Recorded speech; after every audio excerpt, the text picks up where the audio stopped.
I'm Amy Jeffs and I'm the author of Storyland. The 30 Sisters, Why Britain Was Once Called Albion. The boat pitched and dived on black waves that slammed against the hull like the bodies of sea monsters. Meanwhile, inside the boat, the sisters clung to each other and gritted their teeth. Only a few days ago, they had been queens in coloured silks with carefully woven hair and pearls dangling from their earlobes. But now that life was gone. Now, curled together, surrounded by the stench of the boat's belly, they would be lucky to survive till morning. The older sisters sang songs to distract the younger ones from thoughts of splintering wood and the rush of dark water. The songs also helped them forget their fear. All except Albina, who felt not fear, but anger. Albina was the eldest of the sisters, and she had brought them to this. Only a few days ago, in the bright Syrian sunshine, she had sat them all underneath a spreading fig tree and reminded them of the shame of their situation. They were the wives of their royal father's 30 closest barons, who were all kings in their own right. She and her sisters were no better off than slaves. "Look how strong we are," she said to her sisters. "Look how wise. And yet we serve our husbands. We should be the ones ruling them."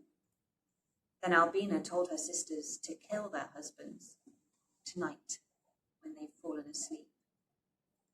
The sisters all liked the plan, except the youngest, who only pretended to.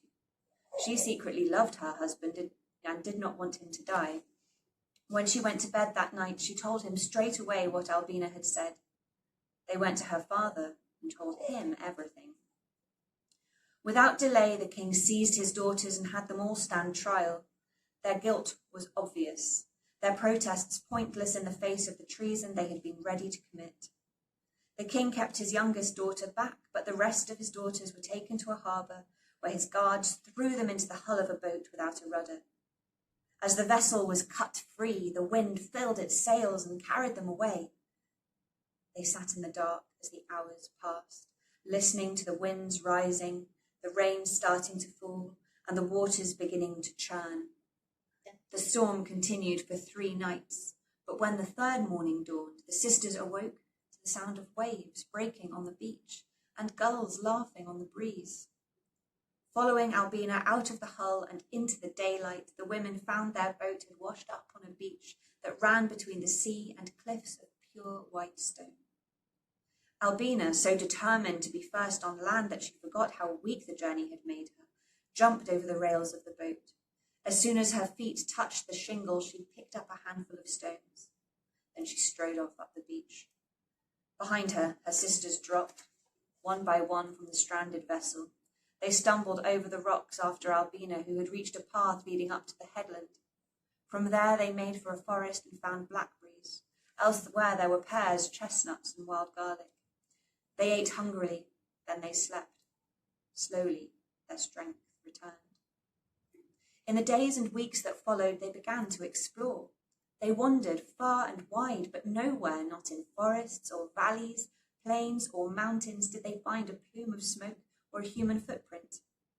The land appeared empty. When it was clear the island was empty of inhabitants, Albina said, "I propose we claim this land.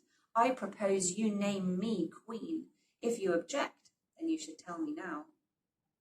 Not one of the sisters spoke, so she continued, "My name is Albina, so let's call this place Albion. Let's live here and rule as we intended to do in Syria."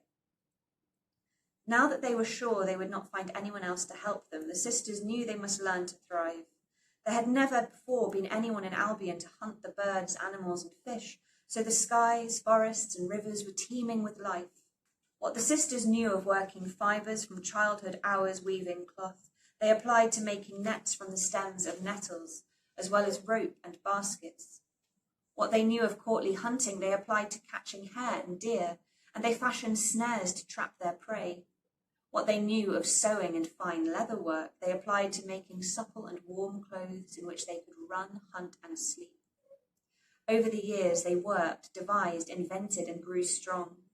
Having been princesses who knew nothing but comfort and finery, They became hardened to wind, rain, and cold. They became wild and absolutely free. The sisters were much happier on Albion than they had ever been before. They were well fed and independent, and their home was full of beauty. But what would happen when they died? Who would there be to remember them? Each of them asked herself such questions every now and then, but one night it happened that they all asked it in their minds at the same time. As they lay around the fire, their feelings flowed together and billowed into one great beacon. To us it would have been neither visible nor audible, but it penetrated deep into the earth, into the very abyss of hell.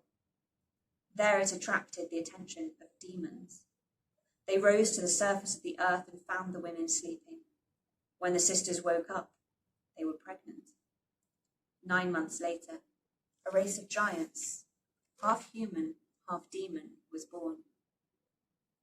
For over 60 years, the giants of Albion ruled the land, building great dwellings on the hills and forging treasures from the metals that ran in Albion's veins.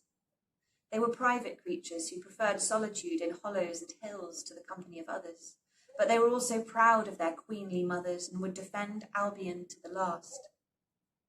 So it was that after 60 years had passed, one of Albina's gigantic children told his mother's story with fierce dignity.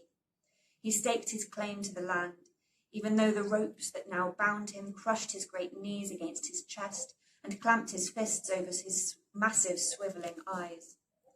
He staked his claim to the land, even though the ropes that now bound him crushed his great knees against his chest and clamped his fists over massive swivelling eyes.